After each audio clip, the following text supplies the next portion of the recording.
got a lot of the same type of constraints as we were talking about with my introduction to grappling.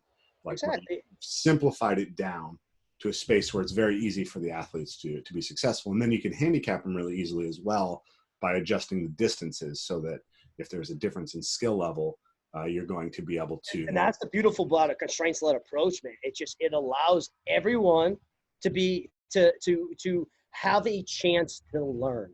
And that's the biggest thing. In learning, again, it's not just, and obviously I want my athletes to succeed. I want my athletes to win. I want them to have that gratification. I want them to have that dopamine hit that, okay, I did it. But they also need to have, okay, I didn't do it. Okay, I lost. And it's okay. So yeah, and using the constraints, you can go either way with that. And that's why I think it is definitely, especially from a team sports standpoint with a developing athlete with all different backgrounds, different skill levels, different strengths, different weaknesses, it's hands down one of the best changes I've ever made.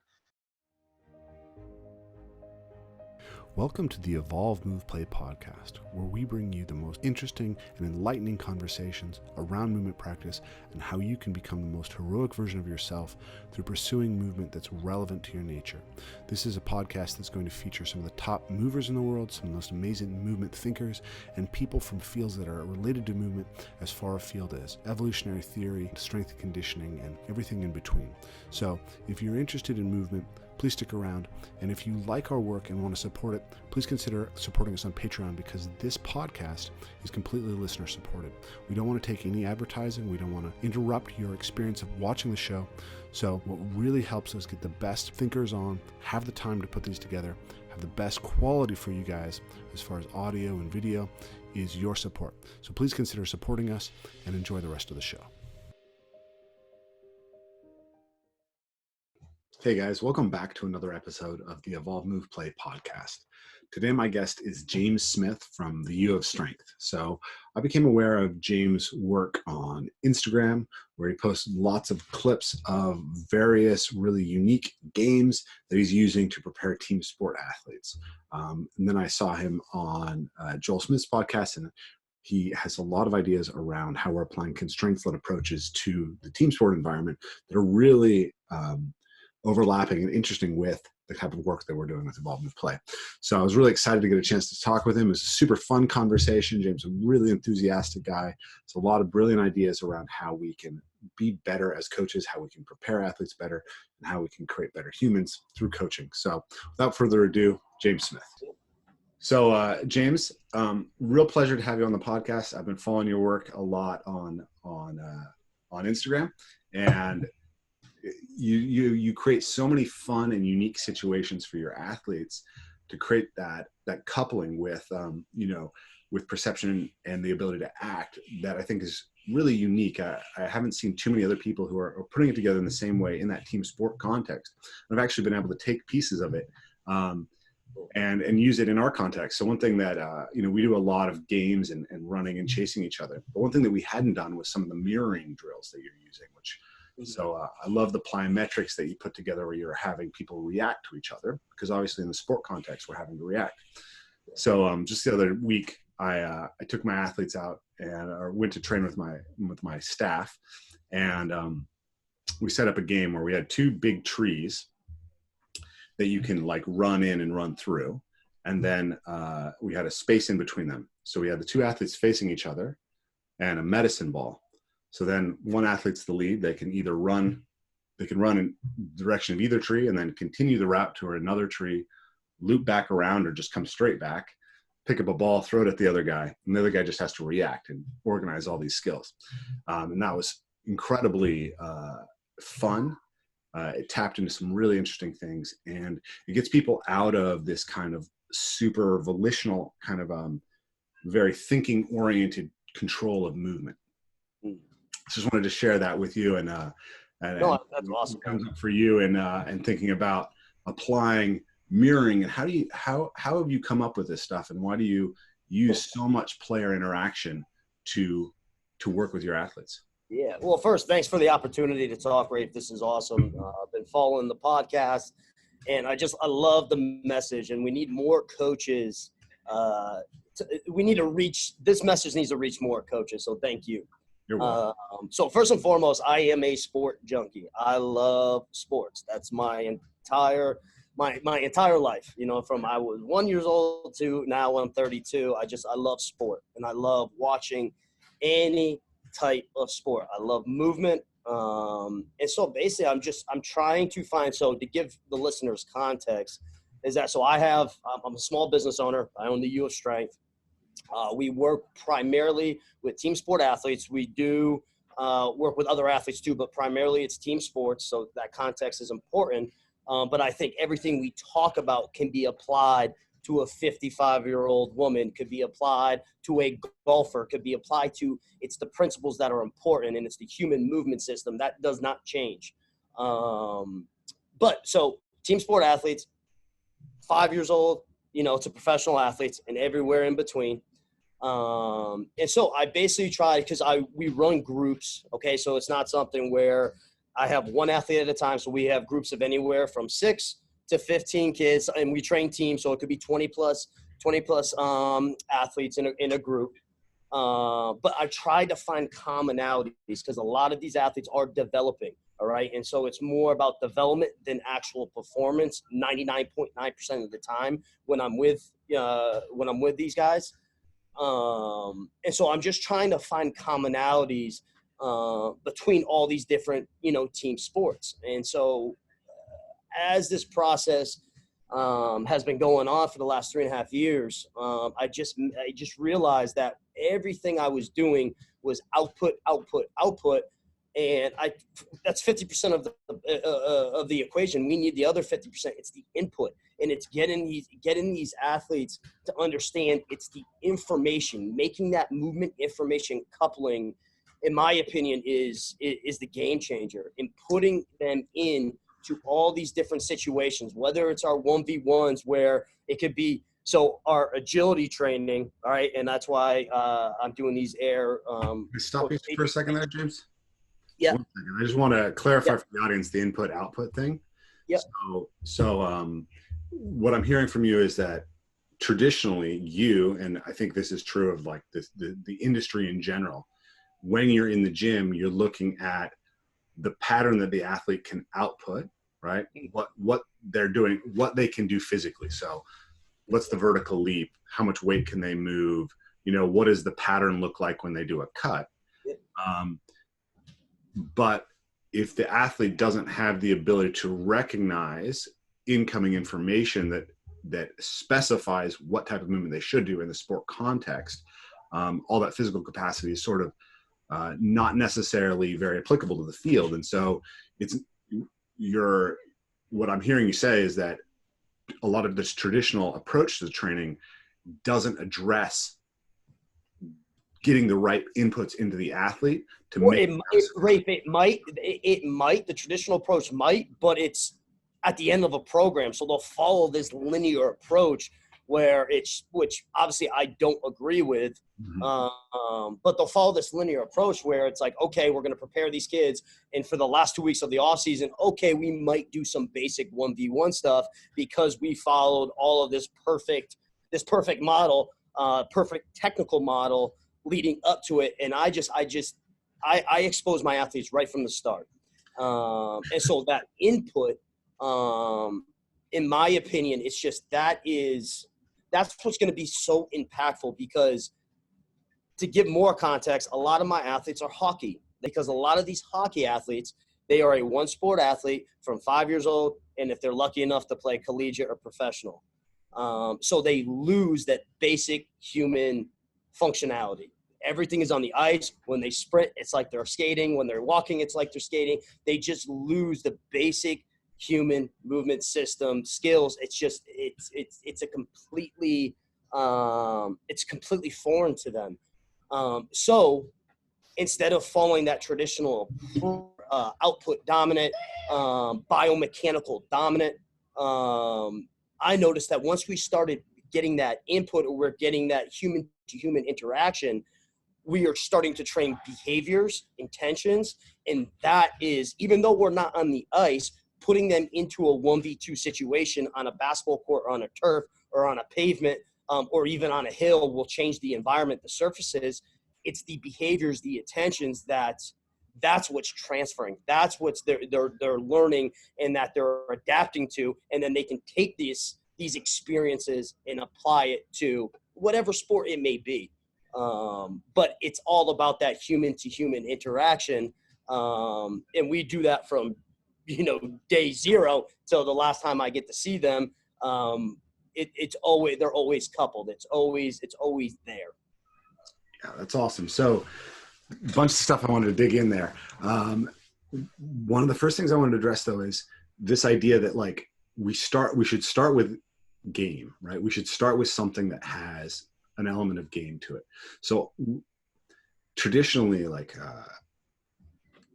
I told you before, I come from a martial arts background, right? I started training Tang Sudo when I was 6 years old. So in a lot of martial arts, you'll see, especially traditional martial arts, you'll see this kind of this approach where you say do punches, right? And you're going to be standing in a line with a bunch of other people punching the air. And you'll do that for an extended period of time until you get checked off in your belt level that you have a good structurally correct punch, right? And then maybe you'll get to punch a makiwara or a heavy bag, right? And you'll do combos and you'll put these things together. You'll do kata. And it might be a year, it might be 2 years before you're allowed to spar. And so there's this idea there that we have like a very sophisticated system of scaling the technical demands of the output, as you called it. But once we put them into the situation of actually sparring, a lot of times it's just kind of chaos. They have no preparation for how to scale force and then how to read an opponent.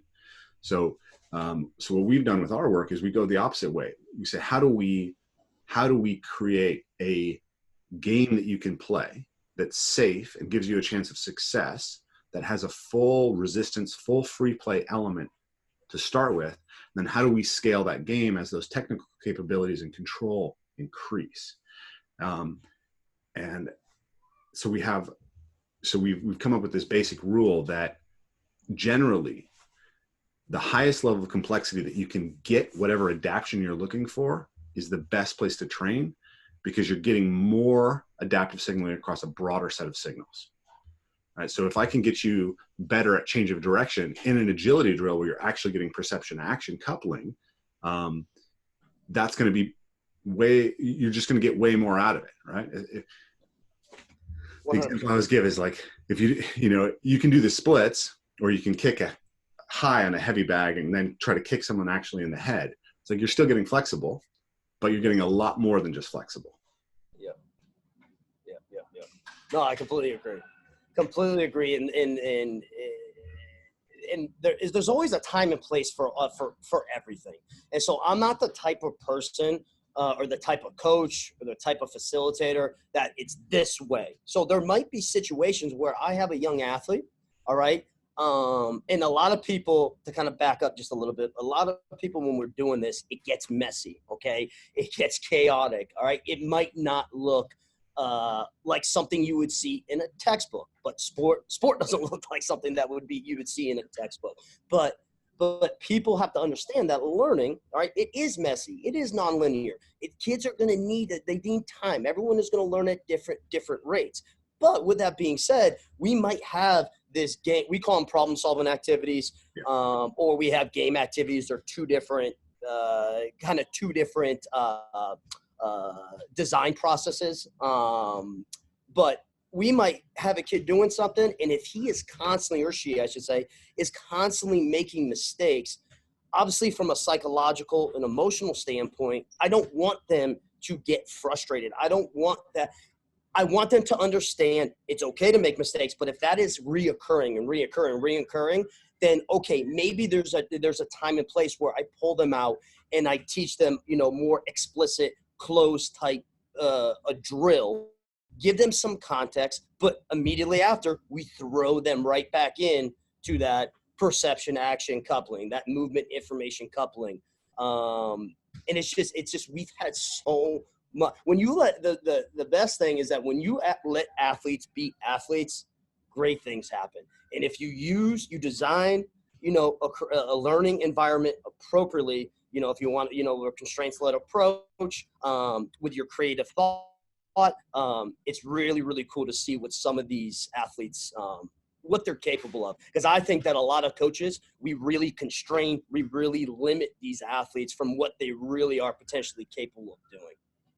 Yeah, I think over limitation of athletes and feeling like you have to interfere is a major problem.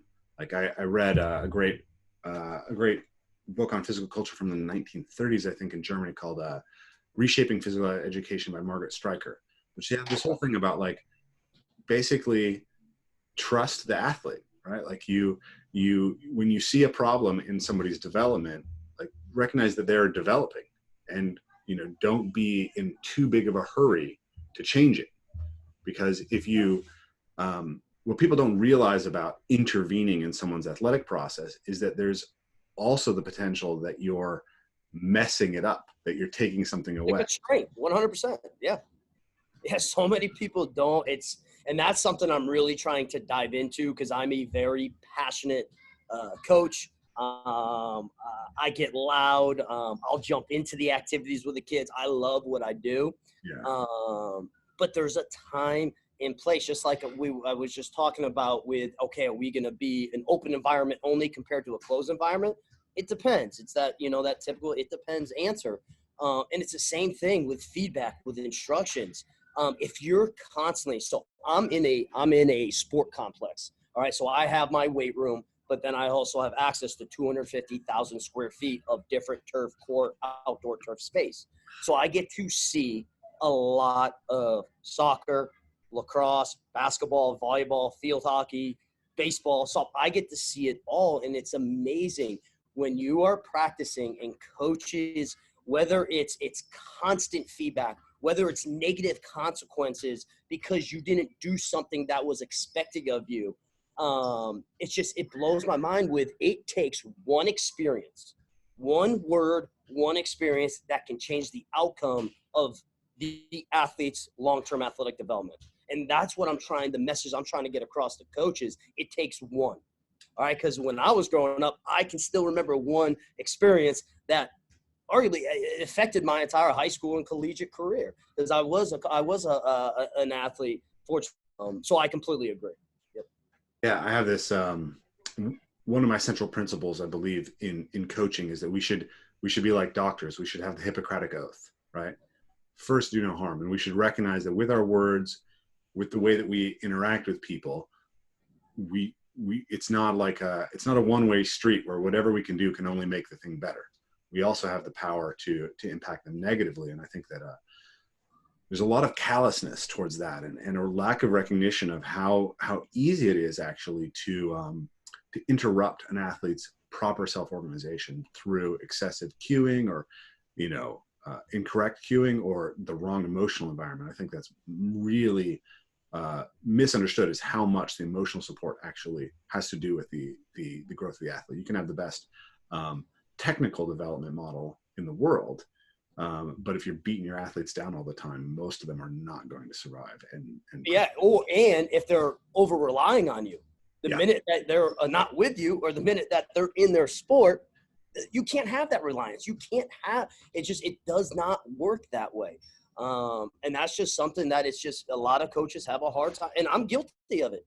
I went through that process. I was that coach. Me too. But I definitely say it again. I said, me too. Yeah. And it's just one of those things where it's just, you got to have that light bulb moment, that aha moment saying, okay, am I providing my athletes the best opportunity to succeed? And it's just that type of approach does not work, especially for everyone, but especially for a young developing athlete. It does not work. It does not work. Yeah. I wanted to just background some information here for the audience, because you've used this term a couple of times. I'm not sure everyone will understand it, but you're talking about closed versus open skills. I think there's an extremely important distinction. So can you break down what that generally means and how you're using it, or how that applies in your context? So it's basically a closed drill is basically pre-planned. You know where you're starting, you know where you're going, you know exactly what you're doing. Where an open is just, it's chaotic, it's free flowing. It's basically, we're keeping that representative information, that movement information coupling, that perception action coupling is there and it's not taken out. So that's basically the main difference between, how I use closed in an open environment. Yeah. We like, I like to use a gymnastics tumbling run as an example of a closed thing, right? You have a very specific routine in mind and you have to execute it exactly. Whereas, a punt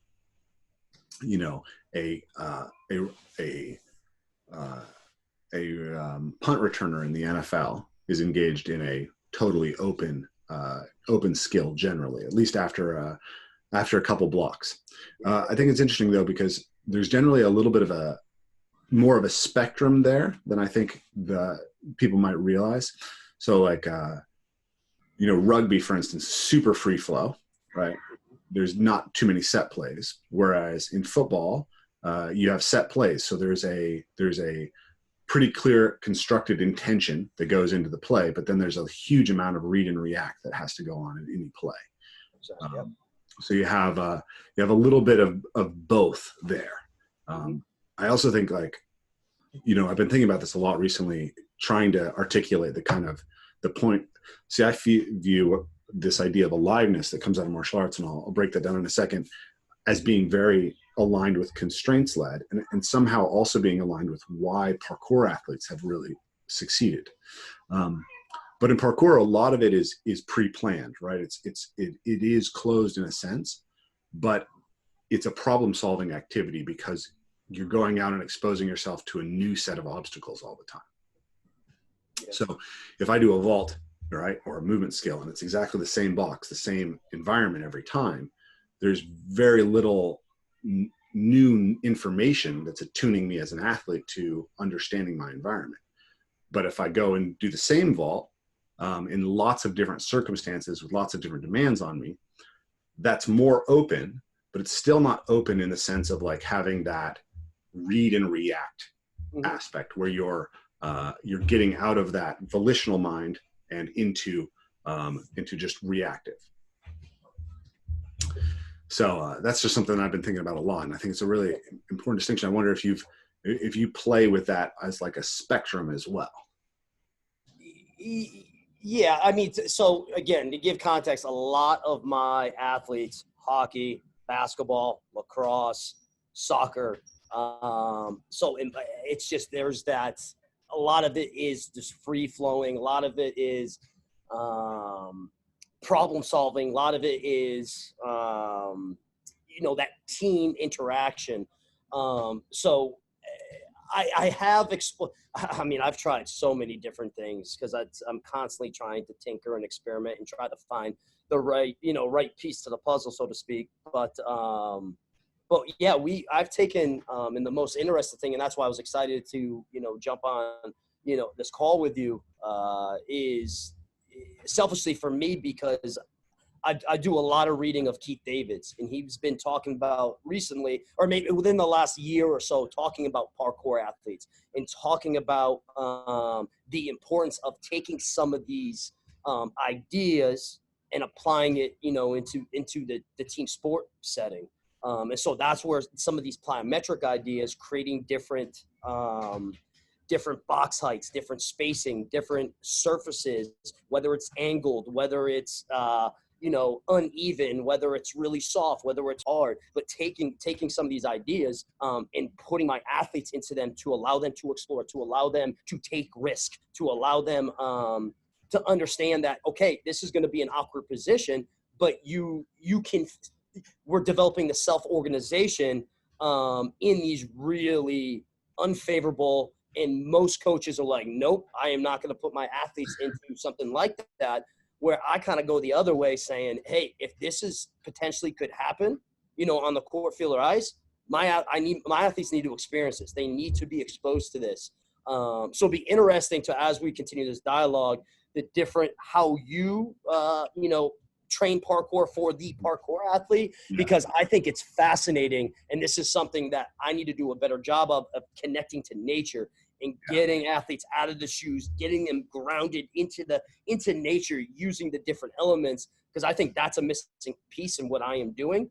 because we will set it up like we'll use plyo boxes. We will use, different angled boxes and stuff like that. But taking them into a forest with a hill where they got to jump from rock to rock, I think that stuff is fascinating. I think that there is so many valuable skills, processes that can be applied to the sporting world. Have you ever seen, there's a video on YouTube of the Polish wrestling team, I believe, from like the 1960s. And in the video, they have them basically doing parkour in the woods. So like they're doing cleans, but they're also doing like front handsprings, back handsprings, flips in a gym. And then they're out in the woods just running and jumping over logs and doing plyometrics on like of like stumps, like dropping off of a stump and jumping up onto a stump. And it was cool because it was like, this is pretty much what we're doing, right? We're trying to put these things together. So it's really cool. It's interesting because right before we got on this call, I was doing some background information on you, trying to read up so I could, really understand your perspective. And I was reading you talk about Keith David in one of your interviews with Simply Faster. He was talking about these plyometric courses. I was like, man, that sounds like parkour. But it was my way to take some of that, because again, it's logistical. I am running a business, and I hate to say that because I am a coach. I am a learning designer at heart, but it's got to work logistically.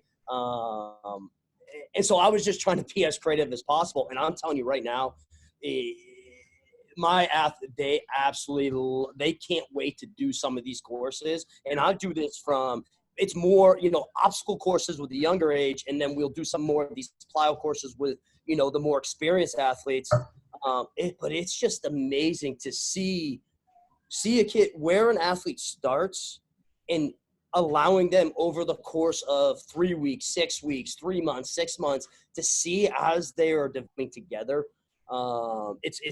There's so many benefits, and I just wish more people can kind of get outside that traditional mindset and say, okay, how can we take some of these things and start slowly applying them? Because like I said, and I could list all the benefits and everything that we are seeing. The list goes on and on and on. Yeah, I'm interested in that. Like, this is one of my big passions. I think that I'm writing an article right now about aliveness or constraints-led approach and how they come together. And the basic thesis is that traditional training, the way that I would describe it is that we've been stuck in an incorrect analogy, right? We tend to see the world through analogies, and we have been stuck in the analogy of the body as a machine and the mind as a computer. And if you think about the body as a machine, think about biomechanics, you think as a mind as a computer, then it tends to bias you towards certain perspectives on how we acquire skills, right? So, have you ever run into like Body by Science, right? Doug McGuff and that type of stuff? Yeah. Like literally the only way that you're going to treat the body is to try to build these physiological capacities.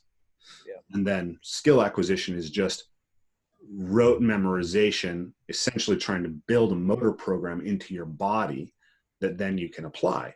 And there's really no attention to the environment.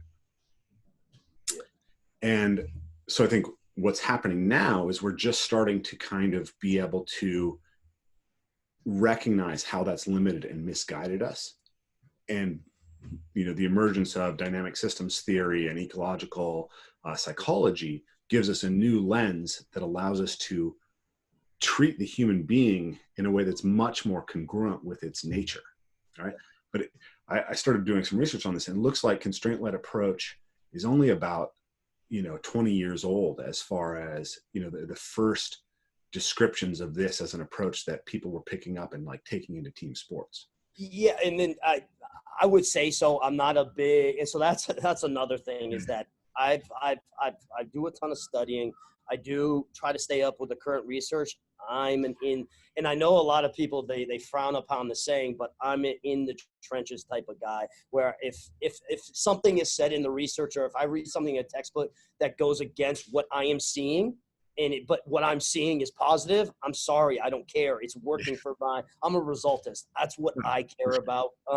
So yes, I just think that it's actually been around longer. Just people don't realize that they're using a constraints-led approach, because that's the beauty of it. It's like I can take experiences from when I was a young basketball player and thinking of some of my coaches saying, hell, he was doing a constraints-led approach, but he had no idea why he was doing it. He just knew it worked. He knew that it was going to allow me, to hit a jump shot, or it was going to allow me to use my left hand because I was so dominant on my right side. Stuff like that. It's just, it could be 20 years, but I think that it's been way long. I think people just don't realize that they're using it. Yeah, for sure. It's been articulated in a specific way for 20 years, but the great coaches have intuited this approach and often been, arguing against or ignoring the evidence because they could just see that it didn't work, right? So I'm always interested in people who are not evidence-based, but evidence-informed. Because I think when it's very easy to get lost in the propositional knowledge about something, and you can digest that stuff forever, and you're never going to be good at coaching or moving. You have to get in the trenches and do the thing. And often there's more information, right? Just like there's more information in the task than in the drill. There's more information in the task of coaching than there is in reading about coaching. 100%. Yep. So anyways, so let me explain a little bit about Aliveness. I was talking to you a little bit about this before we got on the call, but here's an example of like an idea of, I think, what precedes constraint-led and is very aligned with it. Matt Thornton is the founder of Straight Blast Gym, which is Conor McGregor's gym for people in the audience. It's an affiliate in Ireland. His gym is in Portland. But Randy Couture and Matt Lindland, guys like that, trained out of his gym. He was a Straight Blast, refers to the chain punches of Wing Chun, right? That's where they started. He was a Jeet Kune Do guy. He was exposed to Brazilian Jiu-Jitsu, got his ass handed to him, realized there was something that wasn't working in JKD. So he got into Jiu-Jitsu, and that's his kind of base art, but he also started bringing in the kickboxing, the Muay Thai, the boxing, the wrestling. And he recognized that essentially all of the martial arts that worked in application had the same characteristic, which he called aliveness. And he described that as having to deal with with an opponent's energy, timing, and rhythm, right? Another way that I like to think about it is just that every martial art that works is based around playing a open, free play game against a resisting opponent. And if you look at what's happening with guys like yourself who are doing constraint-led in type of approaches in team sport, you're essentially doing the exact same thing, because martial arts is player versus player, and team sport is player versus player. The techniques that are allowed and the things that you do are slightly different, but fundamentally you have to attune the information of how another player is moving, right? And so the environment in which you express a punch in martial arts, or a throw in martial arts, or a change of direction in team sport, always has to have that attunement with an opponent. And so the way that I see it, it's like you have mixed martial arts, which just showed that all these traditional approaches to martial arts just didn't really work. And those traditional approaches kind of have the same mindset as the traditional approaches to like team sport training. And then I look at this also with parkour versus like track and field and gymnastics. So I've been involved in parkour for 15 years. Parkour has been outside of France for about 19 years. Really recent, right? In traditional gymnastics, you're practicing rote routines, highly closed behavior, right? In track and field, mostly just rote behavior in a very, very non-variable environment. Parkour all of a sudden is all about exposing yourself to a huge amount of variability where you try to address these fundamental human locomotive skills. And what we see now is that the best parkour athletes are throwing skills that would be rated an E in gymnastics when they do free running. So the scale of points goes up to an F, but basically almost all of the top athletes only compete E-level skills. So that means that guys are doing triple backflips, they're doing double twisting, double backflips, and double front flips and things like this in the parkour community, where they're not operating in a gym with a stable environment, with optimal landing surfaces, with everything, which is extraordinary. And then it's harder to get a clean comparison with track and field, but what it looks like to me is the best parkour athletes now are jumping about 20-foot gaps, which they only have like usually 6 to 9 steps to run up versus the 19 steps that a track and field athlete would have. So if you account for the pit, right, and being able to land on your ass, and you account for the longer run up, I think this is getting to like 90% of what we're seeing. That's my guess, right? I'm trying to track that down. Yep. This is an extraordinary thing. It's extraordinary because this has happened in such a short time with an athlete pool that has no coaches, right? That starts relatively late in life, and that has no institutional support system at all. Yeah. And so what I think is the fundamental insight across all of these is essentially how getting lots of information, a wide variety of information, allows the nervous system to become a more robust problem solver. Our body craves it, man. Yeah, 100%. So that's the thesis that I'm working on right now, and I just wanted to throw it out to you. Not to that extent where that's what I'm seeing too, man. It's just that it's the individual in the environment, in that interaction process, and how we can positively or negatively, and so coaches can be great. We can really, really help an athlete, but like we talked about, we could also go the other way. And a lot of coaches, so how I view myself, I'm there to assist the athlete. I'm in the back seat. I'm not even in the front seat. I'm not the front seat passenger. All right. Those are the sport coaches. All right. I'm taking a back seat, and I need to do whatever I can to assist, to make their, whatever goals, whatever their potential may be, that pinnacle of their career might be. I'm going to do everything I can, to help them. Or it's just biomechanics, or it's just the physical side of things. Those things really, they're important, but it's not the end all be all to athletic development. And I just think that if we can get more messages across, if we can share more from guys like you in your background, guys like me in my background, and take from other industries and kind of take the same principles, I just think that we're going to do so much more justice for these human beings. Because that's the thing, is that, and I don't mean to go on a tangent, but it's like I always get parents coming in saying, my son is a basketball player. My son is this. And I always stop them. And whether they're 7 years old, 15, 18 years old, your son is a human being. Your daughter is a human being. And that's what we're going to focus on first. All right. So it blows my mind, whether it's my team sport athletes, whether I got figure skaters, cheerleaders, gymnasts, swimmers, downhill skiers. We're all human beings. All right. And we are designed, to do all of these different, these skills. And like you were saying, I just think that there is so much value, not just from the physical, but psychological, emotional, social. There's just so much value in encompassing all of this and taking it into consideration with your, if you want to call it your training program, your practice design, your learning design, everything you just stated, that fascinates me. And like I stated, that's what I'm trying. I want to figure out a way, that it works within my setting, but I want to get doing more outside type stuff. So I just think there's a ton of value with it. Ton of value. Dude, I'm excited. You got to come out. Come join me. I know, man. I know.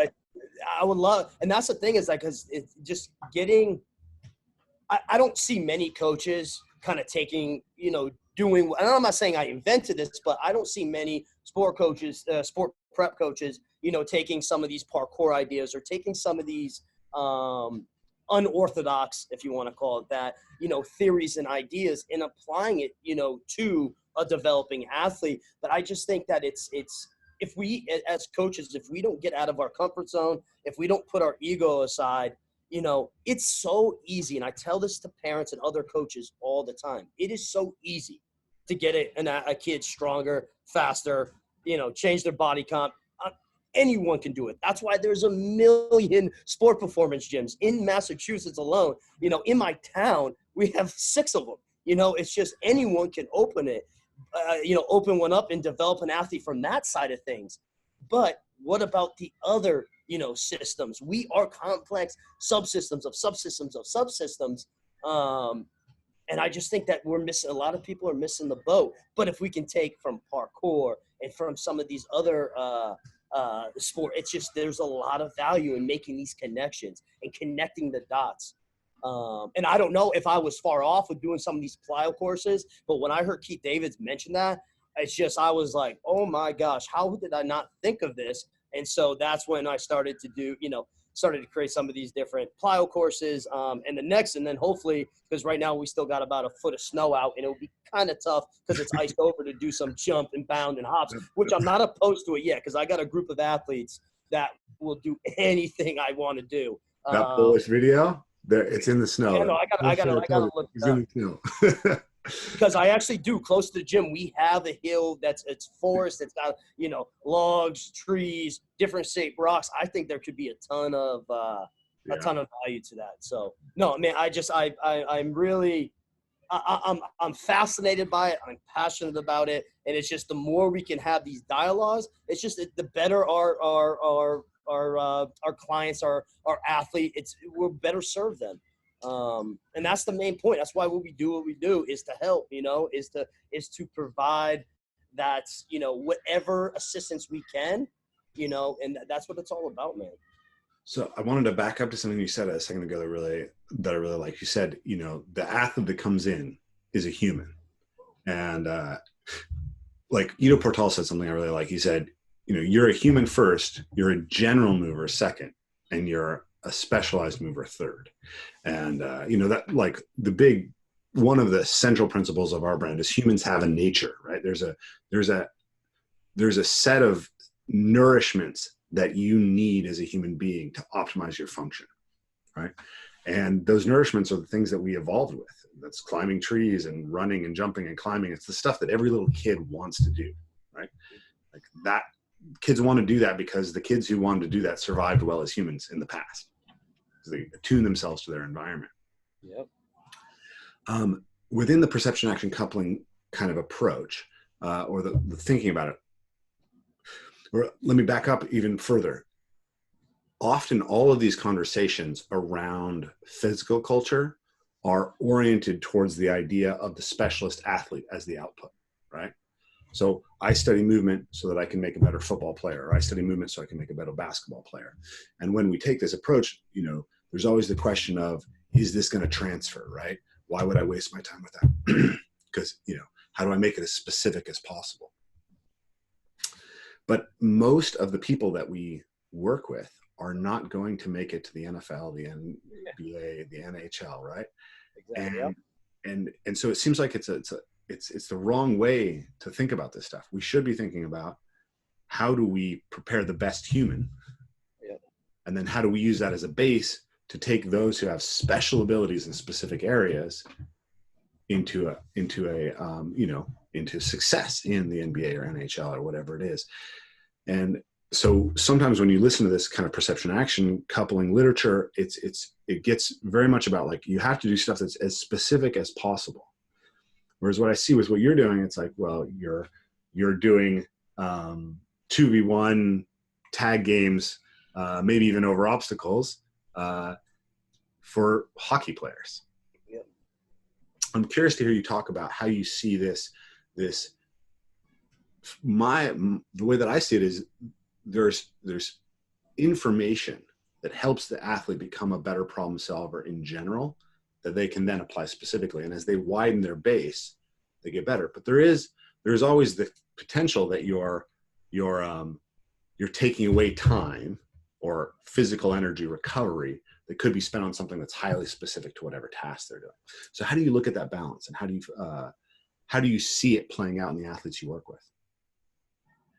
Yeah, so obviously it depends on the time of year. It depends on, there's so many different, variables that I take into consideration. But again, it's just, we are human beings. And in my opinion, what I've been seeing is that if I can provide these athletes as many experiences as possible, and yes, it's not a from a technical term standpoint of representative learning design, yes, they're not on the ice, or yes, they don't have a basketball. But in my opinion, when we keep that coupling, all right, where we have that intention, whether you're on the offense or you're on a defense, you have the intention of whatever the task might be. That's where, in my opinion, that's where the magic happens. That's where, so just to give more context, a lot of sport prep coaches or SSC coaches, they'll teach like positions, they'll teach technical models. Yes, I understand and I completely agree. There are, biomechanical truths and there are laws that we are going to follow. But instead, we think of it more as a bandwidth, and we teach more from more of a principle base. That's what we're trying to teach, and that's what we're trying to teach in our different, whatever it is, 1v1s, 2v2s, 2v3s, 3v2s. And when I'm stating that, that's the number of defenders versus the number of offense, because the more people, all right, you put into this environment, the more information the athletes have to attune to. And that's just where a lot of, you might see some of these coaches where they'll do 1v1s, which are great, but then that's it.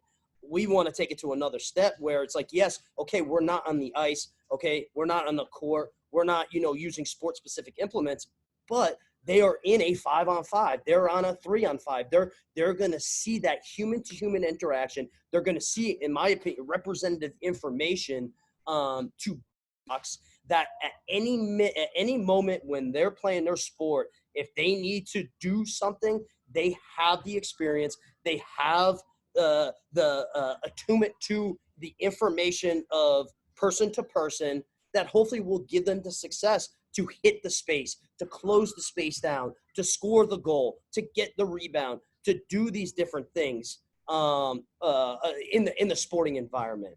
Because then the other thing too is that I'll have hockey athletes, but also I will have a gymnast, cross player. I will have a basketball player. I will have a baseball player. I will have all these different, sporting backgrounds all in the same group. And I think it's fantastic. Honestly, especially with the age I work with, would I do this with an NBA player? No. Am I going to do this with a developing athlete? 100%. Because not only, again, the physical, the psychological, the social, the emotional, you're getting all these different people together. And it's fascinating to see how, especially when we do team, type situations, it is fascinating to see them problem solve. It's fascinating to see how the, affordances, shared affordances, how these change, these, opportunities for action change. It's something that, in my opinion, is just missing from a lot of developing athletes programs. The question for me is always in this idea of balance, right? Like you said, you wouldn't do it with an NBA player, but you would do it with a developing athlete. I'm talking about I wouldn't mix sports. Yeah. Okay. So you broke up for a second there. You wouldn't mix sports with an NBA athlete. I'm just saying that I wouldn't have if I was doing something like this at the higher level, when they're at the top skill level, I would not necessarily say, hey, okay, I'm going to have on a consistent basis where it's more performance related. I won't have, let's say, a tennis pro with an NFL athlete or something like that. With a developing athlete, I think that mixing them because we only think about the physical and now and the importance of the psychological, what about the social, the emotional, all these other, systems that we just don't, as coaches, we don't really think about, but play a huge role in skill adaptation. Yeah. One of the areas that I think that everybody in the sports performance arena, everyone who's working with athletes needs to study is play research, right? Because I think we play these games because they're fun originally, right? Yeah. And if we don't understand what makes them fun, we don't understand what motivates athletes. I think that's the biggest problem that we have. Like, the sports performance world isn't exactly the fitness world, but they're obviously or overlapping. And in the fitness world, we have something like a $30 billion industry. And, obviously we have the least healthy, least fit, weakest set of human beings that have ever walked the planet. It's like something's wrong. And I think fundamentally what's wrong is that we don't take seriously the idea of the emotional context and motivation, right? There's things that people love to do, and there's ways to interact and ways to structure things that are inherently super engaging and fun. And a lot of this stuff that we think of as developing the right biomechanics or the right VO2 max or some of these very abstracted out physical qualities ends up becoming, I think of it as industrial drudgery. It's like we're applying a factory model to human performance, right? Yep. You run on a treadmill, right? You're a cog in the machine, literally. Yep. So I really like that you're talking about that psychological aspect and I think at all levels, it's really important, right? When you're working with kids, obviously, if you're giving them drills that make them bored, you're just not going to get very good results. You're not gonna get much done.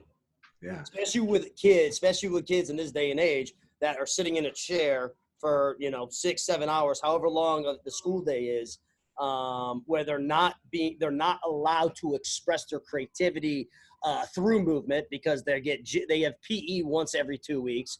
They might go to recess, but now in New England it's snow outside, so hey, kids can't go outside because they're going to get hurt.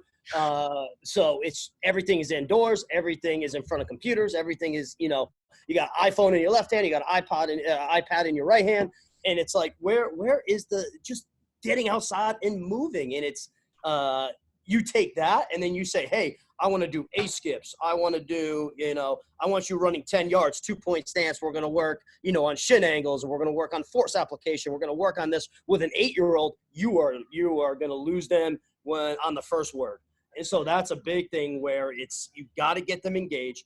And the thing that most people don't understand, they miss, they think it's just chaotic and nuts. There is a ton, in my opinion, with how I do it, there is a ton of preparation to organize, to plan, to think of all these different potential scenarios and whether it's positive or negative, to come up with some of these different, learning environments. It's not just something, oh, hey, we're just going to do whatever. I think that there's a ton of value in that where kids need to be doing that, on their own. And that's something that's interesting that I'm starting to do because in my opinion, if you truly want free play, me or you, we can't be in the vicinity. It's just the minute we're there, we're looked as an authority. So what I'm trying to change the perception in their minds that, okay, when we're doing this, I'm more, and I don't like that because they don't understand what a facilitator is, but I'm more of a teacher. I'm more of a coach of movement to them because even the word teacher to them, they think of what's going on in school. So you got to be very careful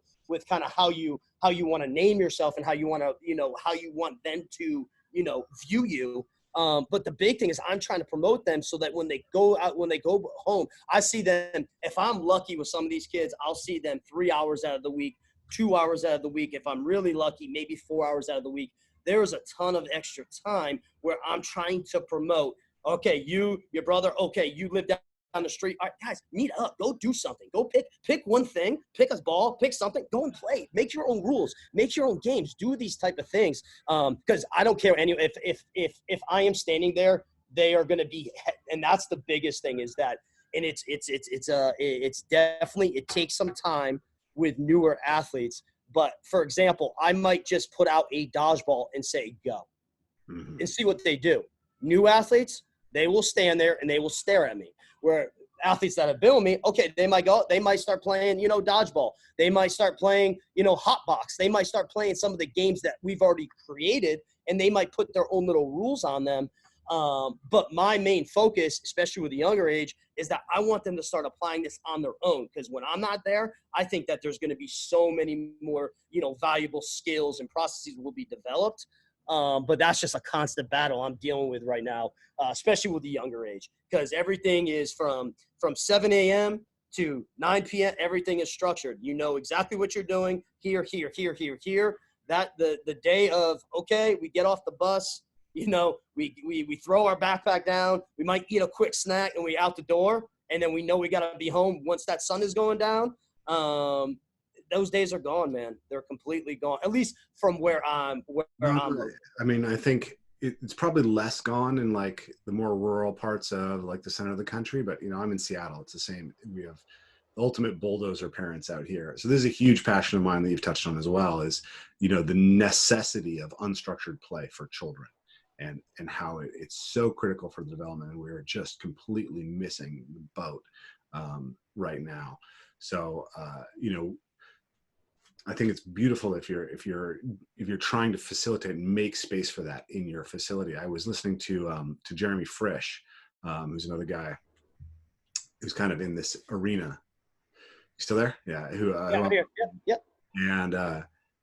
And he was talking about like, you know, he'll have the kids come in and they'll set up their own game, and he'll just ignore it and just be like, well, you know, they're getting all the things that I want them to get, so I should just leave it alone. Let it happen. I think that's 100%. Beautiful. And I think it's a really challenging thing for a coach to accept, because, you know, you think you're getting paid to give them the information, give them the teaching, right? But sometimes what they need most is for you to just bugger off. 100%, man. And I make that very clear to the parents, and I am as transparent, and I tell them right from the start, when you sign your kid up, this is not your traditional strength and conditioning program.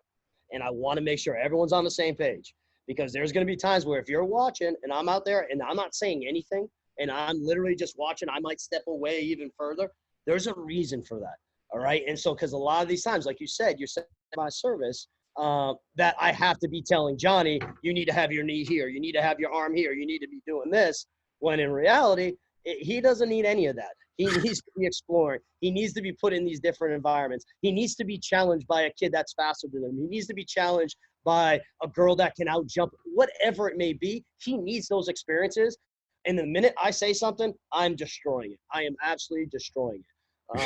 So, yeah, I agree, man. I think as a young coach, I almost coached like I was paid per word, right? That's a good one. Yeah, I never heard that. Yeah, you're right. 100%. Exactly. So, here so I have three young children, right? I have a 7-year-old, a 5.5-year-old, and a 2-year-old. And we're lucky enough that we have a pretty similarly minded family that lives just across the street that has a 7-year-old and a 4.5-year-old. Cool. And so we have an open door policy in both houses. So the kids can just come over, and then like at 5 years old, our school is just like 2 blocks down, but we're the only family that lets our kid walk to school on her own, right? Yeah, but crazy. They walk to school on their own. They go to the playground on their own. And like we're trying to cultivate and create community where these kids get the chance to just go organize play. So if the neighbor girl or boy is over and we're going to go to our parkour class, our evolved move play class, I should say, on Saturday, it's like, I'll take all the kids and I'll just dump them in the park and let them play and be like, okay, be back here at this time, right? Or come check in on us, make sure you can see us, and just give them the space to do it. I think that this is, I think there's a number of reasons why athletes are, I think that it's clear that athletes are getting injured much more frequently at the highest levels of sport, and actually at all levels of sport, right? You see 11-year-olds getting Tommy John. Yeah, it's ridiculous. Yep. I read once that the ACL tear rate in the NFL had tripled between like 2000 and 2015. I talked to Michael and Patrick Ward, as a sports scientist for the Seahawks, and they said, you can't really say that because none of these teams will release the data to you, but it sounds about right. That's what they said. So that's a plausible level. I remember when Elton Brand tore his Achilles tendon. It was a freak injury that you never saw, and now it feels like you see people tearing their Achilles tendons all the time. Yep. And it's like we're creating the most powerful and explosive athletes. They can jump higher, they can run faster, they can lift heavier. Yeah, not robust and resilient though. No, and I think that this is a huge part of it. We need to bring back unstructured play. I just loved what you said there and wanted to share my own ideas there, I guess. Yeah, I love it, man. That's awesome. But when we go into, let's talk a little bit about the structured play, right? Like this is one of the things that if you take, essentially, I think of the universal human athletic blueprint. This is an idea I'm creating. If you take parkour, you take mixed martial arts, you take team sports, if you have the abilities that we see in across all of these, this is essentially the human athletic blueprint. And a natural athlete, when people talk about a natural athlete, it's just someone who has a lot of experience about picking up all the different pieces of these different things.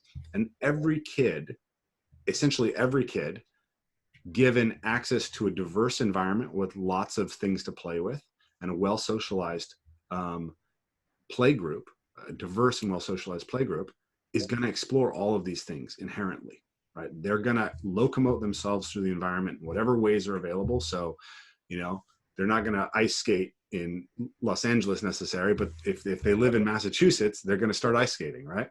They're going to swim, they're going to run, they're going to climb, they're going to jump, they're going to throw and catch and hit things and strike things and manipulate things. And they're going to play games that involve collision, grappling, striking, moving each other around. It's like, that's what we should be as a human being. But here's the problem, right? If you come to me and you're 34 years old and you've never done any of this, you're a poorly calibrated athlete, right? I read this research on dogs that struck me. Really, I thought this was such a key insight. If you take a puppy, and you're playing with the puppy's going to bite you, because biting is a critical dog skill, right?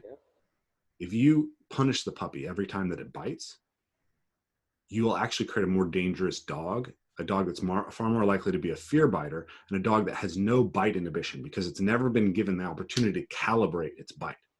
On the other hand, if you keep roughhousing with that puppy, but every time it bites you too hard, you just say, ouch, and deny the puppy play, the puppy learns to control the strength of its bite. And now it has a soft mouth.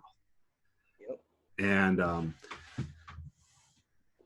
when we get now, like a 13-year-old kid who's got no physical background at all, he's like that puppy that was denied the access to bite. He's got no calibration of his physicality.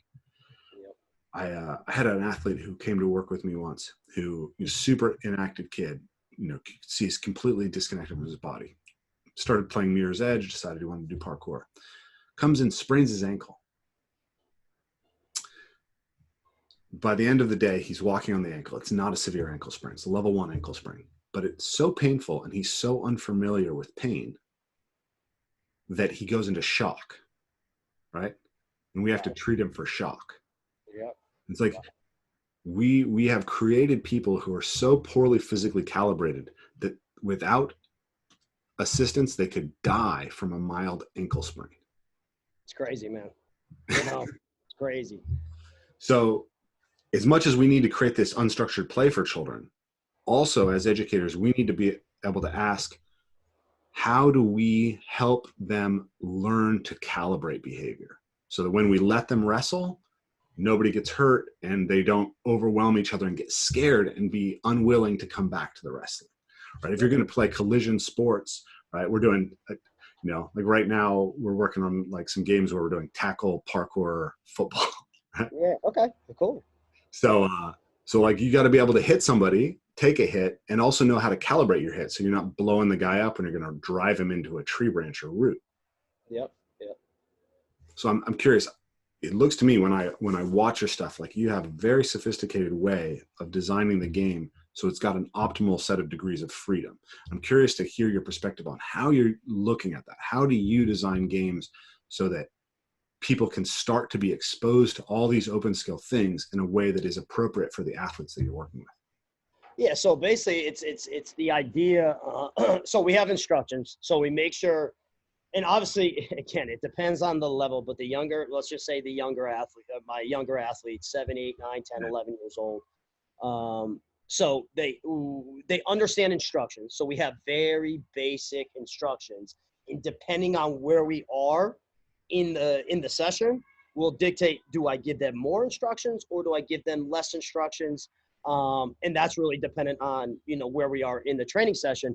But the whole idea is just cultivating this idea of safe uncertainty, understanding, I want you guys to explore. I want you guys to try these different things. And it's okay if you fall. It's okay if you bump each other. It's okay If you make a mistake, there is no negative consequences. But if these instructions aren't met, so if there is a situation where I'm seeing and I'm watching and they're kind of on that fine line, I will intervene, and I will say, hey, I'll bring the whole group together, and I'll say, hey, 15, 11-year-old hockey athletes that have only played hockey all their life, anytime you put them on dry land and they interact with each other, they are going at it. They are grabbing each other. They're going to the ground every single time. So I want to explain to them, just in obviously very, very layman terms, understand the importance of these different, spatial, temporal scale, all these different skills. But we all have a common goal. So basically, anytime it's a fine line. If I see someone fall and he gets down, I might be there right there. I'm not going to coach him in the sense of, okay, you need to do this better. I'll say, hey, Jack, get back up. Good job. Get back in there. Any type of kind of like motivation type stuff, especially with the younger athletes. But there's always that fine line. And because I'll get this question a lot with some of these type of things. There's just that fine line. And we just got to make sure that these athletes, we're all on the same page, okay, that we have the same expectations no matter the age, okay, everyone's accountable, and we're here, for the same goal. We're all here for the common reason, and it's about having fun and the learning. Yes, is there times where things get close?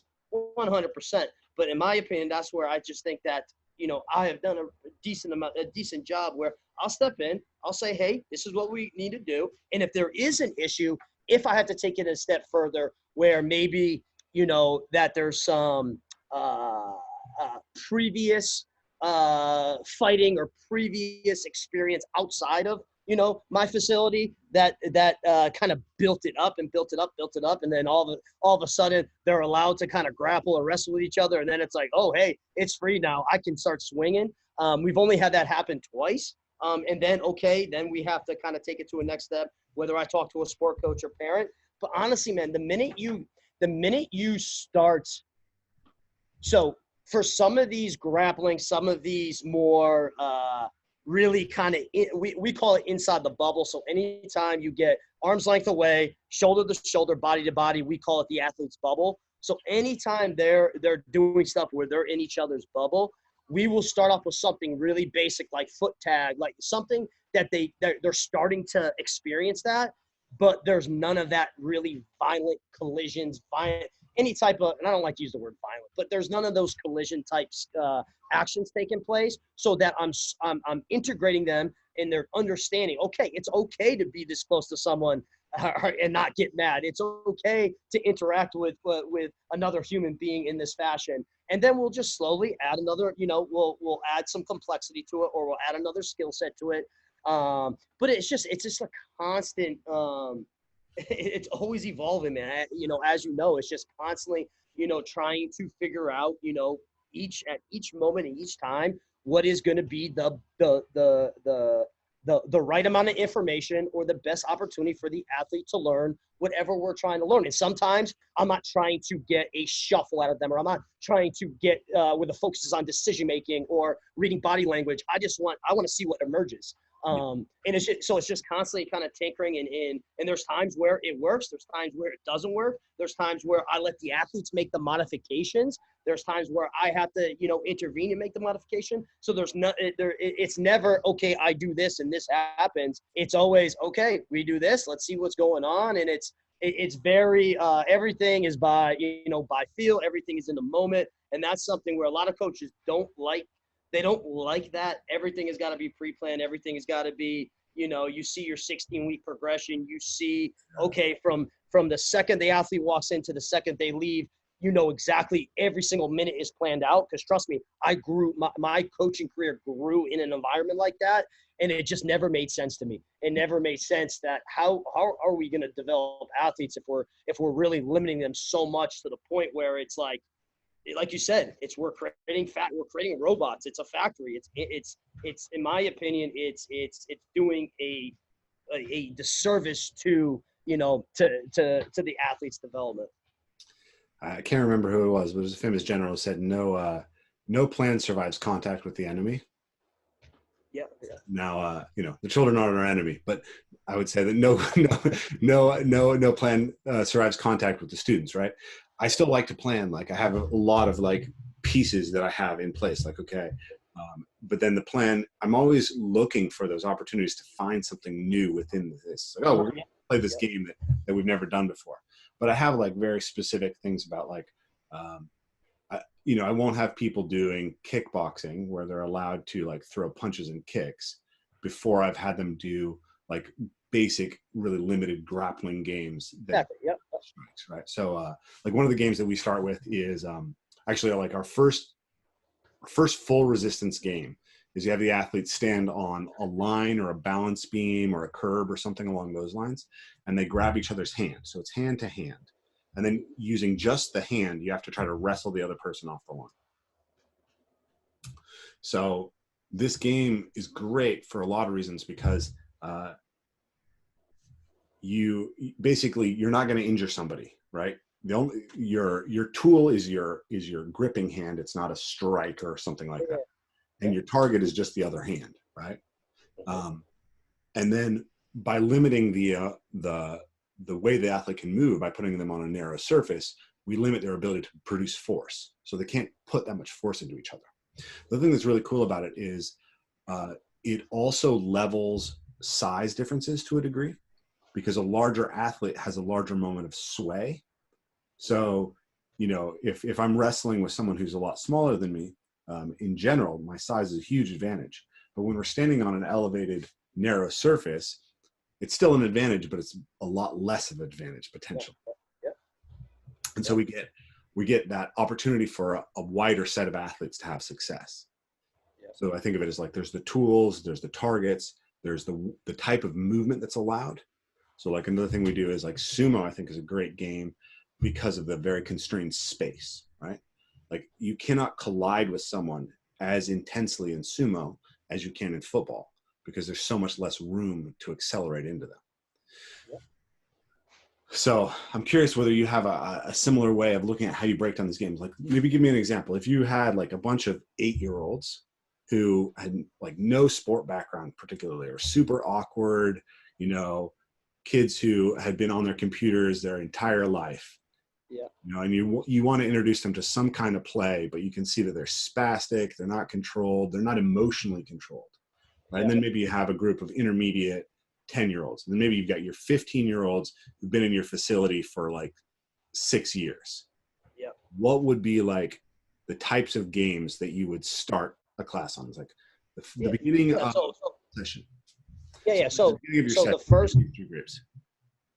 So the first so for the novice athlete that has no experience, and then honestly it could be just, and I don't even want to say novice athlete, novice individual, novice human being will get a simple activity.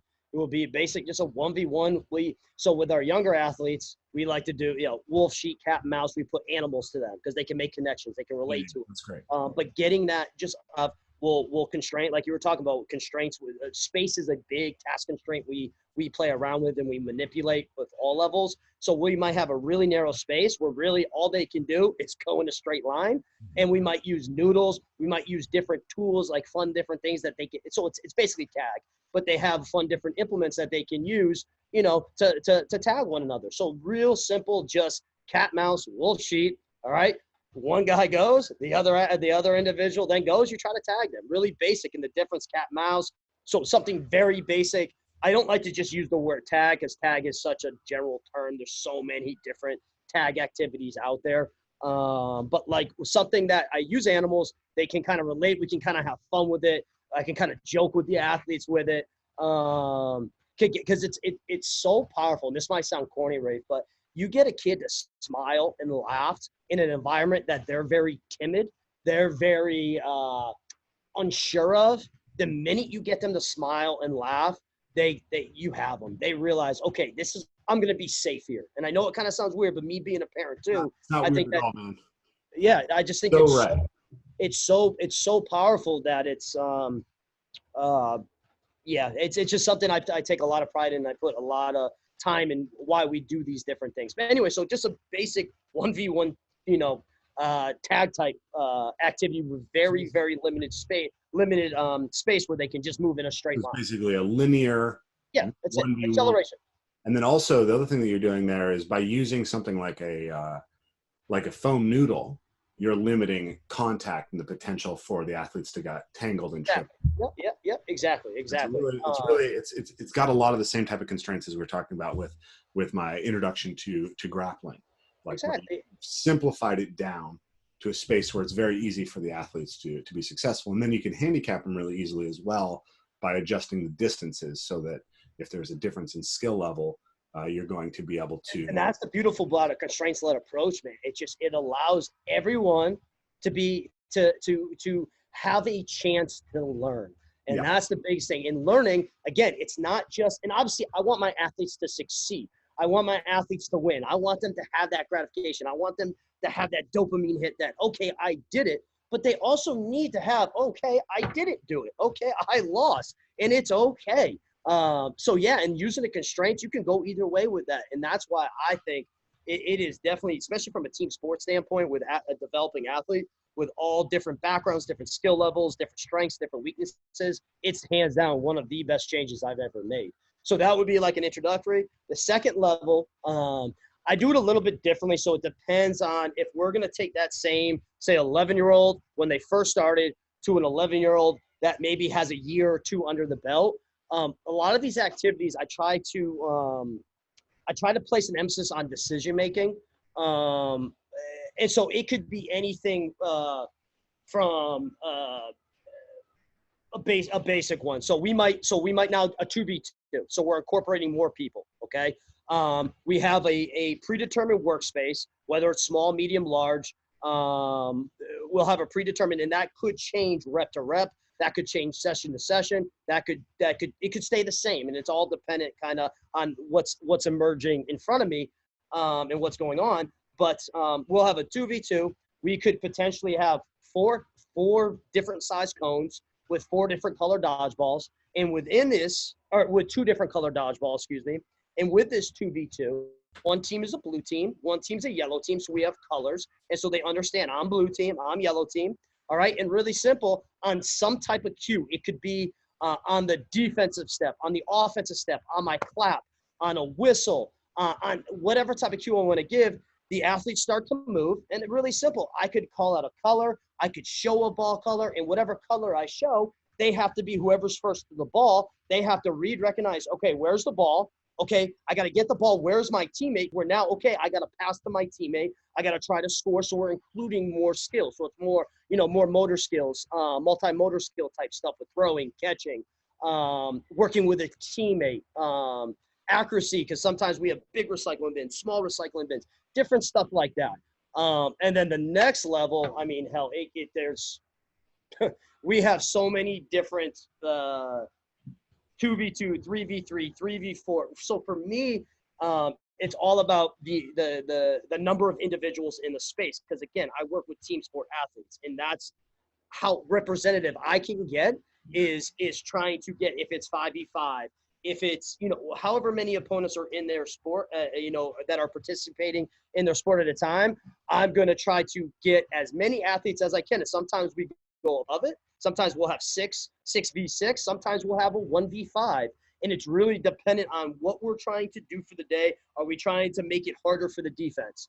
Are we trying to make it harder for the offense? Because this is something where, which is different for football, but I guess still at the high school level, athletes play both sides of the ball. But for basketball, hockey, these evasion sports, you have to be good at both. You have to have an offensive skill set. You have to have a defensive skill set. So I want my athletes to explore and experience both roles. And I might make it harder for the defense. I might make it harder for the offense. I make it more cognitively demanding. I might really the amount of variations is endless. But the whole idea is just putting more people, because then, okay, we are going to challenge. If it's a small space, all right, and we have more people inside that space, you're going to be really constrained, to move. Where if we expand and we have a full soccer field with the same amount of guys, okay, now we're going to pick up some speed. We're going to, make a little bit more violent change of directions. But the big thing with me with all this is the number of people, the size of the space, and then lastly, the instructions. And so we will either give really, really simple instructions to the lower athletes. With the older athletes, we might be very specific in what we want to do. But then on another day, it might go back to a complete game where we're playing ultimate frisbee, we're playing handball, but there's that team connection. There is that 3v3, 4v4, 5v5. But it's, hey guys, we're going to play ultimate frisbee. This is the one instruction, go. Where on another day, where maybe it's more, there's more constraints, there's more rules, there's more of an objective, a purpose that I'm trying to do. And so that will basically be kind of the main difference between a novice, an intermediate, and advanced in respect to how they kind of move along in our program. Cool. Yeah. So what I hear is essentially that you're adding layers of variation as well as complexity, right? So what you're varying is the number of players. What you're varying is the space, and then also it sounds like you're creating variations in like targets and goals and like structure of the game. Yep. And one thing that pops into my head there is just, I think that a lot of martial arts would benefit from a similar type of approach. This is something I've been thinking about. This is a lot of what we do with the roughhousing, but all the martial arts that work, they have that element of free play. But what I notice in the martial arts is that people tend to fall in love with their central game. Whatever the competitive format is, that's what they do, right? So we're going to go spar and we're going to do exactly the amount of time, exactly the equipment, et cetera, that we do in a Muay Thai match. Or we're going to do 5-minute rounds of rolling and everything's available. And so what we started thinking is, if you play more games, more variety of games, you develop an athlete who has more flexibility and ability to recognize specific situations, right? So, for instance, I think it'd be really like a really simple one is a time constraint, right? You behave very differently if you have a 30-second grappling match versus a 5-minute grappling match versus a 10-minute grappling match, right? The optimal set of strategies is very different.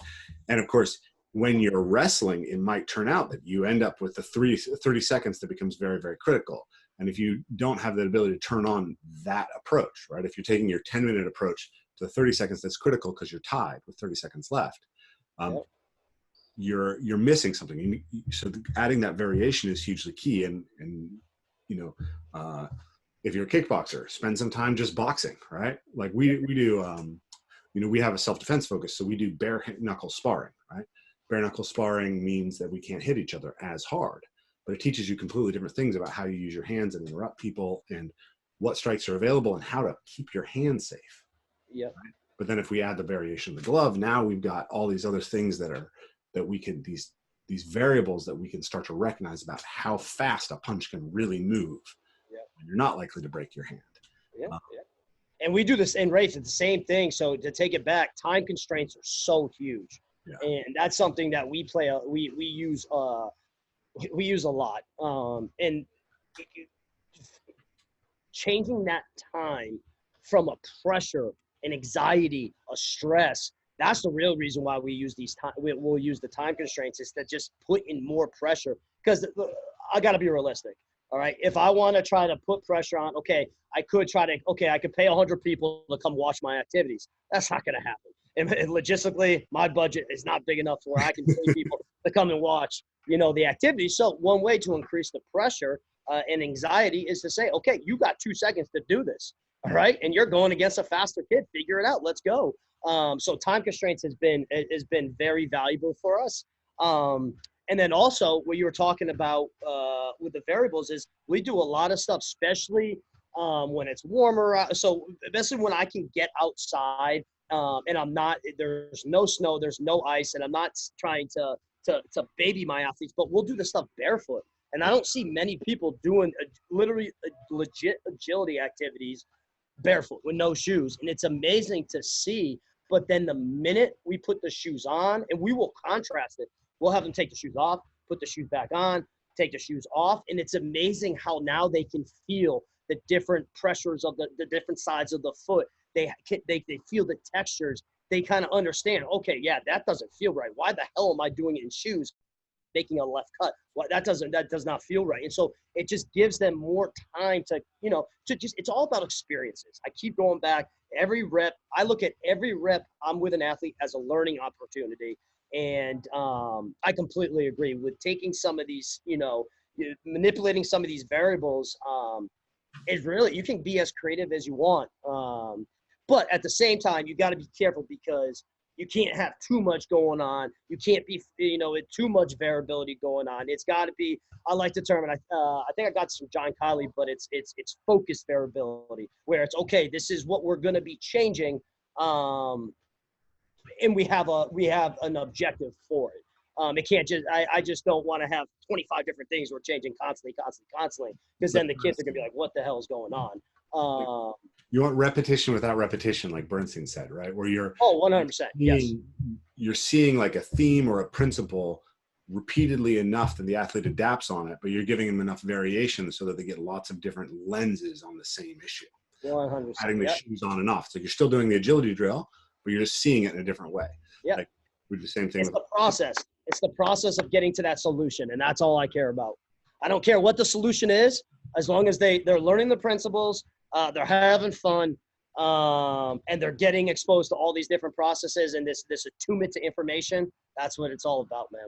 Yeah, this, for some reason, it was popping in my head. The like all the South American soccer players who almost all probably learned to play soccer primarily barefoot, or the Dominican baseball players. It's like these guys are some of the most amazing players you ever see. I think that's great. And obviously we do a lot of stuff barefoot. We're big on that, but cool. It's the foundation of your body, right? Like can't ignore it. 100%, man. Yeah. So the feet are so important. Yeah. So a couple more questions. We're running low on time here. Really appreciate your time. So one is, I wanted to know how you introduce the moving into the bubble, right? You talked about being in the bubble with someone with collision, or if you're working with hockey players, you're working with football players, even basketball players, like even baseball players, they all have to deal with the fact that they're going to collide with someone at some point. So how do you, progress someone through gaining the ability to be comfortable with collision and have like effective motor skills to sweep an arm, to structure their body to take a hit? Yeah, so very simple. We do, again, it's all about the human-to-human interaction, and we don't just do that with our agility training, with our problem-solving activities. We do that in our pre-training. So really simple. We do a bunch of different isometrics, different positions, whether it's a split. An athlete's going to push them. They're going to perturb them. They're going to have these different perturbations. So they're getting that, okay, body-to-body contact. Guess what? You're not breaking. You're not dying. You're okay. And so then we'll take it to another level where we'll do our landing prep. So part of our pre-training, we do isometrics, and we do a thing called landing prep, which is basically really simple, in-place ankle jumps or pogo jumps. And then you drop into some type of stance, whether it's a 2-leg, single leg, split squat, lateral squat, whatever stance, and the options will change depending on the level of athlete. But as they're dropping, they might get pushed with a stability ball. They might get pushed with a blocking pad. They might get pushed from a hand as they're decelerating and landing. Then we'll take it to another step where then they have to jump up. Then they might get another contact. So now not just on the deceleration, now on the acceleration or the concentric portion of the jump, now they're getting hit again. And they got to be able to self-organize in air or on the ground from a poor position to a safe position. We do it with our depth drops where we're on the box, 6-inch, 12-inch, 18-inch. Some of my guys are at 24 inches now, where they might get shoved off a box and they got to stick into a depth drop type idea, or they might get hit in the ground and then they got to jump, get back into an effective position and jump back up. So more of kind of like a depth jump type idea where they start on an elevated surface, they hit the ground, they get perturbed, and then they explode back up. We'll take that then after something like that, we might take it to our partner reactive plyometrics, where we're adding context to offense is the leader and is starting, whether let's just say it's 3 movements. We put constraints on the number of movements, the legs being used. So say the offense has 3 movements, they're going to stay on 2 legs. So they're going to do some different jumping scales. The offense starts, the defense mirrors them. And as the defense goes, we have barriers that are there to either they hold their ground. So they're just standing there and they're like kind of like a recycling bin, so to speak. or the barriers are stepping and trying to get in the way of the defense, or the barriers are stepping and perturbing the defense. So again, they're getting that body to body, weak left leg off of your strong right leg in the frontal plane, triplanar 3D. And then we'll add it into, some of our problem solving activities where we might do some basic 1v1s with the barriers, and the barriers can only target the defense. We might use stability balls to start, and then it's body to body using the hands. We might do that with athletes with noodles, using noodles. We do one where we play foot tag where they just hold on to a PVC. The only rule is they got to keep their arms straight. And so it's just getting them comfortable, of being in each other's bubble. And so if for any more, I put all that stuff on my Instagram and Twitter. There's a bunch of them from all different levels, from all of our different levels. But that's a big one. Yeah, that's an important one. You may have seen me tagging some of my staff saying, "Hey, play this game with our classes." Yeah. It's awesome. Yeah, I Great appreciate stuff. it. It's awesome. Yeah, and check out ours. We've got a bunch of fun games along those lines as well. Yeah, cool. Yeah, that's great. That's great.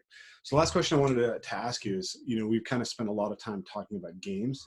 One of the ideas I think about this is essentially, how do I stack more benefits into my training, right? Like, if I'm going to do change of direction and I'm going to be working on it mechanically, if I can get the mechanics right and I can also get the perception right, like I should do both at once, right? And if I can do that and attune myself to my environment and, maybe do it out in the sun and get some vitamin D, right? Like just get as many benefits as, do it barefoot and strengthen my feet at the same time.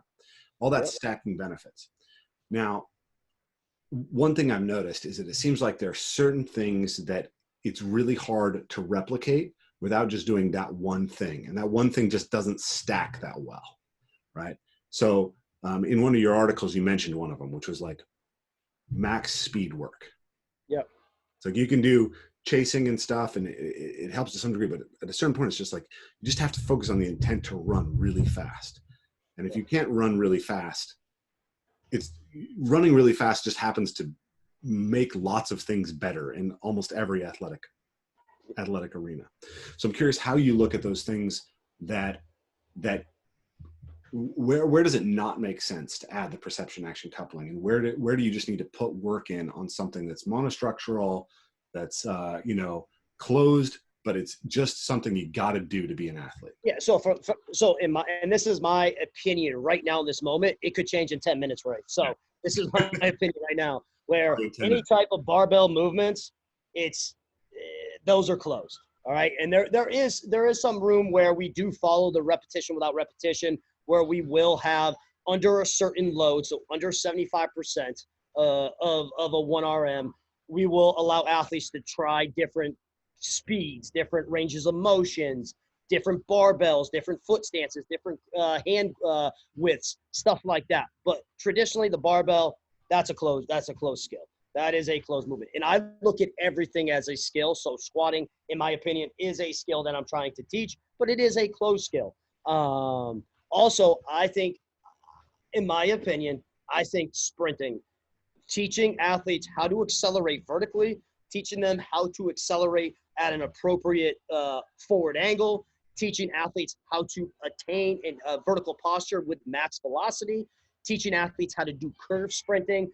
These need to be done in a closed situation, in a closed scenario, because in my opinion, that you can get stronger, you can improve your coordination. There's a lot of good things that people forget about sprinting 30 yards, because just especially in New England, a lot of sport performance places, they might have a strip of turf, but it's very tiny. So everything is 5, 10, 15-yard sprints. Everything is acceleration based, where all the research and the coaches that I talk to, max velocity is so important. And hell, I do it with my hockey athletes in season. I had a kid last night. We were outside in 32 degree weather. We were doing our flying 10s with a 30-yard sprint up and a 10-yard finish. So 40 yards total. We did one rep.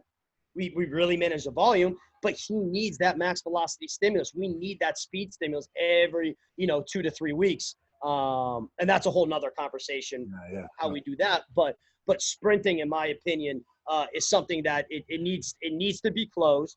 All right. But again, you can use a constraints-led approach. You can use a repetition without repetition. type setup where you can change, you can kind of change the starting stance. So for example, we might have a simple 20-yard sprint. They can start 2-point stance. They can start half kneeling. They can start from a drop in forward, walking forwards and explode out. We can start with a bound, a three bound drop in start. We can change the starting stance. So we can follow kind of that repetition without repetition. We can use dowels, we can use med balls, we can use hurdles, so we can change the environment. So anytime I don't do any coaching during the repetition. I shut my mouth. And what I try to do is I try to allow the environment. So how we kind of organize the drill, the closed drill, okay? Let that do the coaching.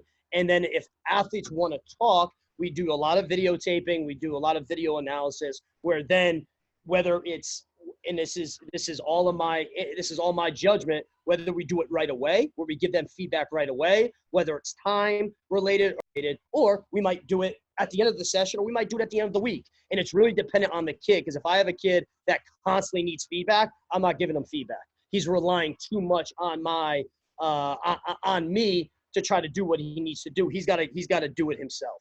Where if I have another kid, that doesn't really rely on me, but could use, okay, if we kind of fix this and he understands this principle, and I can teach him through maybe me demonstrating or maybe me showing him a video.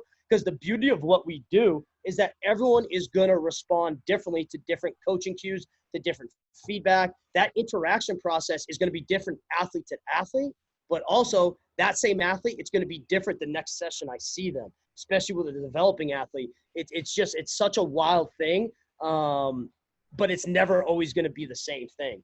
But so sprinting, and I think plyometrics as well. I think getting an understanding, especially how we organize our our plyometric training. We have extensive, so basically where we're jumping, where it's at kind of 75% effort. It's very relaxed, more ankle dominant, so less knee bend, less hip bend. And then we'll transition into more intensive, where we have all different linear, lateral, 3D, all these different plyometrics.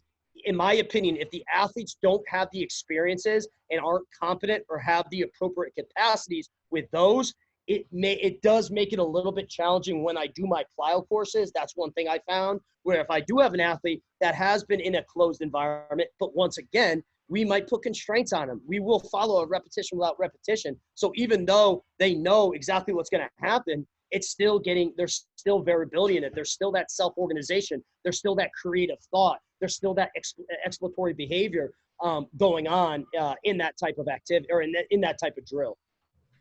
Awesome. That was great. One last one on that. What's your opinion on developing an aerobic base with the athletes, and where you get that and how you? Yeah, I think that's huge. We don't do any energy system development. We don't do any work capacity. The only athletes I do work capacity, where we do conditioning or work capacity, where we really focus on work capacity, is my college level or professional level athletes. We do it the last 3 weeks in the off season.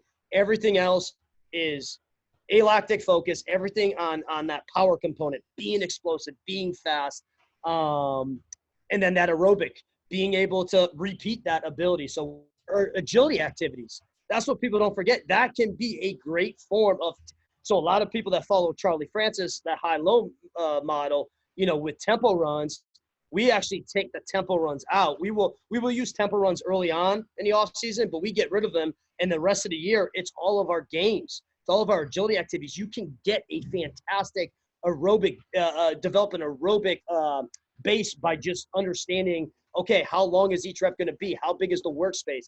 How many people are in it? What are the, all these different things. But the aerobic system is huge. And with my younger athletes, I place a huge premium, but they don't even know. They don't even know they're developing, because if I told the parents, hey, we're going to focus on aerobic training, they're going to think we're going out for a mile. We're going out for a mile run, or we're going out this. But, it's just, I follow a lot of Joel Jamison's work and have taken some of his ideas and with some of his methods and parameters, and have kind of make it work, and tweaked a little bit, but made it work for kind of what we do with our gameplay, with our plyometrics, with our sled work, our stuff like that. But yes, aerobic stuff is huge, in my opinion. Awesome. Well, I need to let you go here. But I want to challenge you to write a little article on how you're getting specifically the adaptions within the aerobic base within with a movement and like game-based approach, because I think that'd be something that I don't think a lot of people know about, and I think it's really valuable and be really interesting, just for me personally, to think about, because parkour is so alactic, right? So explosive, and like, you know, I go into kickboxing and I'm kicking my coach across the room, like, because of so much power in my hips from parkour, but I'm gassed when I get to the end of the room. Yeah. So, you know, how we adjust the game in order to create the aerobic adaptation appropriately, I think is a really, really useful thing for people to understand. Yeah. And that's one thing. I talk to a lot of other coaches and like-minded people, and everyone always asks me to write. The unfortunate thing is excuse my language, I am such a shitty writer that it's very hard. I got so many ideas. I'm just I just got to just keep applying, and the best way is to take videos. But I need to start writing more and taking some of these ideas, because I got a lot of them. And I got a lot of them that by having these type of dialogues, I got more ideas now too. So, that's what it's about. But yes, I agree, Rafe. And I hope to do so, you know, hopefully put something together. I'm dyslexic. I'm ADHD, so writing is not my strong suit either. But I'm working on it. I'm getting a lot better. And what helps often is actually just doing like a podcast, like just spit all the words out and then go back, listen to yourself, and then outline it, and then so. Yeah, it's cool. Anyways, a little bit of advice there. Thank you so much. I appreciate this opportunity, Rafe. Keep up the good work, man. I love the messages that are being promoted, and hopefully we can do this again sometime soon. Yeah, absolutely. I think it's an ongoing conversation. Love to have you on again. Thanks for listening to the Evolve, Move, Play podcast. If you want to support what we're doing, make sure to like, share, subscribe, and hit that notifications button so you know what's coming up. And of course, the biggest support you can give is to become a Patreon supporter. This is what's going to allow us to grow this platform more than anything else. So this is entirely listener supported, and we really appreciate your support. And we look forward to talking to you again soon.